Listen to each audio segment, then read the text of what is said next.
All right, so it's JP back with my Major League Baseball series picks and predictions. Let's see how I did in the divisional round.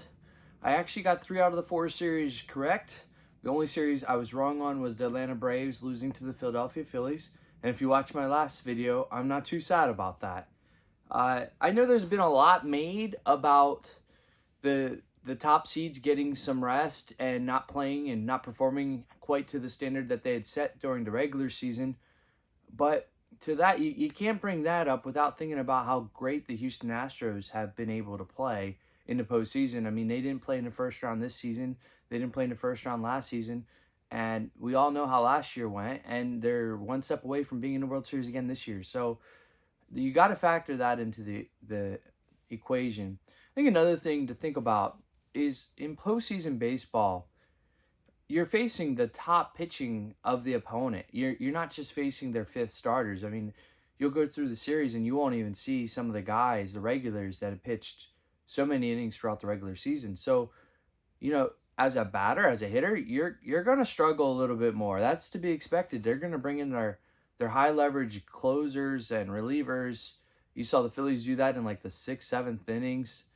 It worked out for them, but it's a different season, as Nick Castellanos said at the end of his interview after the Phillies clinched their series. It truly is. It's what you do in the regular season almost doesn't even matter.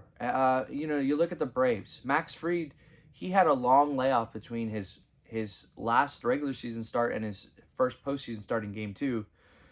And it certainly looked like he was a little rusty, and it wouldn't have mattered if the Braves had time to rest or not. So there's a little bit of maybe your timing is thrown off. I mean, one thing to think about, and I'm not saying the baseball should do this or not, but you look at the NHL, you look at the NBA, they have 8 teams make the postseason. I don't think baseball should get that far, but what they do is no one gets a bye, okay? So there's that. You have enough amount of teams that nobody gets a bye in the postseason. I think another thing to think about is, these divisions are not totally equal. You go to the AL East, you got 3 teams making it to the postseason. And then you go to the AL Central and only 1 team made it.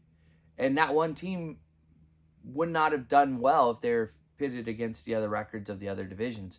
So what I'm thinking is get rid of the divisions, just have the 8 teams, just like the NHL and the NBA does, and have their seeding go based on their record that way. So that way, kind of, the regular season prowess is kind of factored into it. Because otherwise, you could have the second best record in your league, but if you're in a division that has a team with the best record in your league, you're going to be like a wild card, and that seems kind of unfair to me.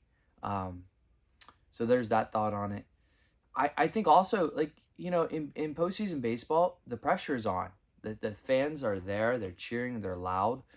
And, some of these great stars are pressing. They want to do well, they want to perform. You look at the Dodgers players, Mookie Betts, Freddie Freeman, they didn't hit well in that series at all. I think Freddie Freeman had an infield single, and that was about it, And so when you factor in that these guys are wanting to do well, and that adds even more pressure to them. I'll never forget a few years ago, going back over 10 years ago, Ryan Howard tore his Achilles making a final out of a game in a postseason game against the Cardinals. And, I've watched baseball a long time, and it's very rare to see a guy in baseball tear their Achilles. Now, I'm sure it's happened since, but the point is that probably happened because he was so tense up there. He wanted to do something really, really good, really big, and it just freak accident, And so I could see where it's easy to say, oh, the rest is the reason why these top seeds are struggling. But actually, I think it's more than that. I think it is a different approach to the season. You get these young teams, in 2008, the Tampa Bay Rays were a really young team to make it to the World Series. You don't see it very often, right? And so you get these teams that haven't been to the playoffs very often. They have lesser experience. I look at the Houston Astros, and it's like their postseason pedigree is setting them up for success. I mean, they're so used to being in a postseason. It seems like it comes down to them almost every season. It feels like if you date back the last 5 years, they're really close to championships every single time. So there's something to be said about that. So I don't know what the solution is. I think it's easy to read into these teams struggling, but let's not forget, there's a reason that the Diamondbacks, there's a reason that the Phillies, there's a reason that the Rangers all made the playoffs. And the Rangers were leading their division for a long part of the season. These aren't like terrible teams beating up on these top teams. They're all very good. That's why they're here. So it's almost disrespectful to these other teams when people are saying, "Oh, well, the better team didn't win." Well, the better team is decided in the playoffs. The last thing I'll say on the topic, and this probably would not have mattered in the Dodgers and Diamondback series, but going back to the hockey, basketball analogy, is that they play best of 7 series throughout the postseason. Baseball, you got the best of 3 in the wild card, you got the best of 5 in the division, and then you got the best of 7 in the ALCS and the World Series, or the NLCS too. And so it's best of 7 in the other sports, and obviously it's not.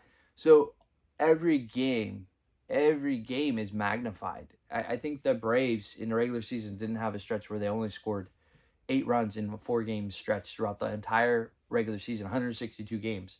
But they did that in this postseason against the Phillies, and it's because the sample size is so small. I mean, I think if the series goes even to a 5th game, 6th game, all of a sudden, like, it gives all these guys more at bats, gets their rhythm back, gets the pitchers feeling it again. That might be part of the solution. It might prolong the playoffs a little bit, but you know, I don't think the Dodgers would have been able to scratch their way out of the 3-0 hole that they would have been in had it been a best of 7 series. But it gives your guys another game. The more games you play, I think you'll see who the better team is. That's truly how it is. I mean, sometimes you just have a bad game, but you have a couple of those in a row in a postseason, and you're going to be sitting watching from home. So that's my thoughts on the whole thing. Now moving along, let's go to my AL and NLCS predictions. Let's start in the American League since that series kicks off first. You got Houston trying to defend their World Series crown, and then you got the Texas Rangers. Well, Houston's always going to be a tough out. I have all the respect for them. They've proven that they're a good team. Yeah, say what you want about the scandal, but the fact that they're still this good shows you they're more than that scandal.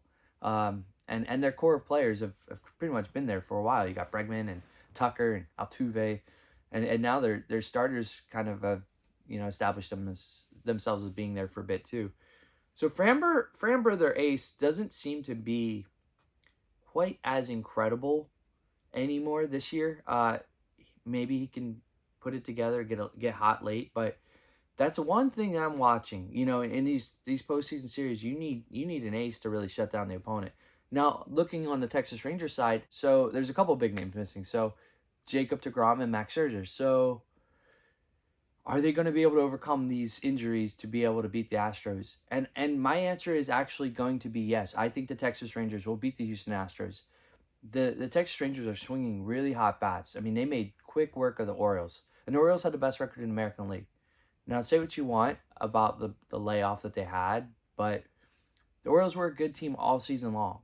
There's a reason they were the best record in the American League. And for the Rangers to really silence their bats to the extent that they did and also outslug them like they did, I mean, most of those games weren't even close. Like, none of them were. None of those games were close in that series. So, with that being said, I'm going to roll with the Rangers, and it's just because they look sharper, they look stronger right now, and I don't think this will be a clean sweep for either side.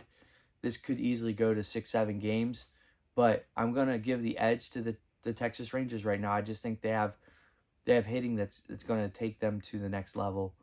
So that's my pick for the American League. National League, Phillies Diamondbacks. Well, if you're the Phillies, I don't think you could have a more favorable opponent to get to the World Series. I mean, you think about all the options that they would have had. The Brewers, the Dodgers. Yeah, the Diamondbacks are probably the team that they wanted. Now, be careful what you wish for.